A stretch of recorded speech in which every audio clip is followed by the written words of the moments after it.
নমস্কাৰ চান ডাক ফাৰ্মলৈ স্বাগতম জনাই আজিৰ ভিডিঅ'টো এটা বেলেগ ধৰণৰ ভিডিঅ' হ'ব। ভিডিঅ'টো বেলেগ বিশেষ একো নাই। ভিডিঅ'টো আপোনালোকে চাওক। এইটো হ'ল মোৰ মতা টাৰ্কি। এই টাৰ্কিটো দিনটো এনেদৰে থাকে, খোৱা লোৱা বাদে দিছে, এনেকৈ পাখি মেলি ঘূৰি থাকে।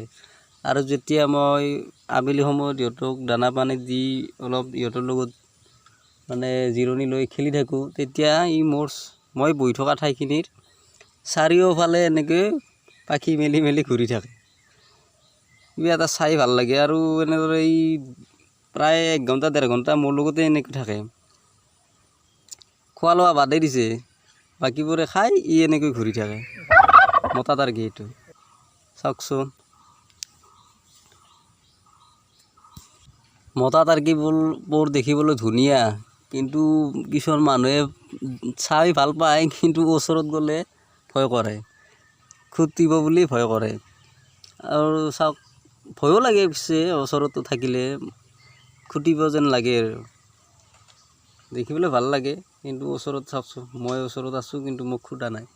বেলেগ মানুহকো নুখুটে, কিন্তু ভয় কৰে আৰু যেনেকুৱাকৈ মানে পাখি মেলি ওচৰলৈ আহি ভাবে আৰু খুটিব নেকি, সেইকাৰণে কিছুমান মানুহে ভয় কৰে। এনেই বহুতে ফটো মাৰে, মোৰ ফাৰ্মত আহি ফটো মাৰি থাকে, কিন্তু ওচৰত নাযায়। চাওকচোন, মই এইটো হাতেৰে লাৰি আছোঁ, নুখুটে, আৰু মোৰ চাৰিওফালে এনেকৈ ঘূৰিয়ে আছে। তো আজিৰ ভিডিঅ'টো এইখিনিয়ে আছিলে। যদি ভিডিঅ'টো ভাল লাগে লাইক কৰিব, আৰু যদি মোৰ চেনেলত নতুনকৈ আহিছে চেনেলটো ছাবস্ক্ৰাইব কৰি লৈ ল'ব। ধন্যবাদ।